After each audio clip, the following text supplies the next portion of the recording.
Oke, kembali lagi di channel Mas Gun Vlog 28. Ini saya akan berbagi sedikit info ya. Ciri-ciri perusahaan yang red flag atau sebaiknya kalian hindari. Ini sangat berguna untuk kalian lulusan baru yang akan mencari kerja. Yang pertama, ketika waktu wawancara kerja dan kamu dinyatakan diterima kerja, yang pertama pihak perusahaan tidak memberikan kontrak kerja, terus jadi langsung kerja gitu aja. Jadi kalau nggak ada kontrak kerja itu hati-hati ya untuk kalian yang lulusan baru, karena kontrak kerja itu penting ya, karena di dalam kontrak kerja itu mencakup aturan-aturan termasuk gaji yang kalian terima, seperti uang lembur di hari kerja dan lain-lain. Jika waktu perekrutan di awal sudah tidak memberikan kontrak kerja, sebaiknya kalian hindari. Yang kedua, pastikan kalian sebelum tanda tangan kontrak itu tahu susunan organisasi perusahaannya. Pastikan dalam satu perusahaan itu semua divisi itu terisi lengkap ya, seperti divisi marketing, divisi HRD, divisi accounting. Karena dulu saya pernah kerja di satu perusahaan ya, anggap saja perusahaan A gitu ya. Saya itu nggak riset dulu perusahaan itu tentang susunan organisasi di perusahaannya. Jadi saya itu baru tahu kalau di perusahaan itu nggak ada divisi accounting, nggak ada divisi marketing, nggak ada divisi HRD. Jadi tahunya ya cuma apa ya, nggak lengkap gitu. Jadi ketika kalian bekerja, si bos ini pasti akan memberikan kalian double job, triple job, bahkan banyak lagi. Contoh, saya bekerja di waktu itu sebagai admin di perusahaan A itu tadi ya. Nah, selang beberapa minggu saya bekerja, kok taunya si bos itu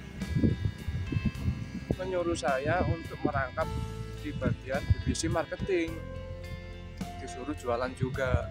Nah, itu saya mulai aneh loh, kok gini ya. Nah, berikutnya serang beberapa bulan, ternyata di perusahaan ini nggak punya tenaga akunting. Jadi saya juga harus merangkap untuk merekap pengeluaran pajak di perusahaan. Ya jadi apa ya, penting bagi kalian untuk tahu susunan organisasi di suatu perusahaan itu ya. Resikonya itu kalau kalian tidak tahu, jadi kalian pasti akan diberikan double job, triple job dari bos. Jadi pastikan kalian tahu susunan organisasi dalam suatu perusahaan itu. Oke, yang ketiga. Nah, yang ketiga itu kalian harus tahu besaran gaji yang kalian terima dalam satu bulan. Bukan hanya sekedar tahu, tapi kalian juga harus paham gaji satu bulan itu contohnya besarannya 3.500.000. Tanyakan pada waktu wawancara apakah ada gaji lembur, terus gaji lembur di hari libur dan lain-lain. Karena saya dulu itu pernah juga kerja di satu perusahaan yang dimana saya lupa tidak menanyakan uang lembur dan sebagainya. Hasilnya apa? Ternyata di perusahaan itu uang lemburnya tidak dihitung. Kadang di hari libur pun juga harus kerja. Padahal di perundang-undangan itu sudah tertulis jelas ya, bahwasanya jam kerja normal di Indonesia itu 7-8 jam. Dan ketika bekerja lebih dari 8 jam, kalian berhak dan wajib mendapat upah uang lembur, termasuk di hari libur. Di hari libur itu yang seperti apa? Ya, contoh libur di hari nasional, libur hari Minggu. Nah, itu wajib karyawan untuk menerima jatah uang kerja lembur di hari kerja, karena di perundang-undangan juga tertulis. Nah, mungkin cukup itu yang perlu kalian ketahui ketika kalian baru lulus dan mencari kerja. Pastikan riset, benar-benar riset ya. Agar apa? Agar kalian tidak seperti kutu loncat.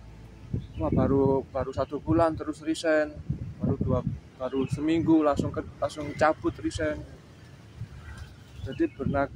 Jadi apa ya, kalian harus benar-benar riset tentang perusahaan itu benar-benar. Oke, cukup sekian dari info dari saya. Jangan lupa share, subscribe, dan like channel ini agar tetap berkembang dan dapat memberikan informasi menarik lainnya. Oke, terima kasih.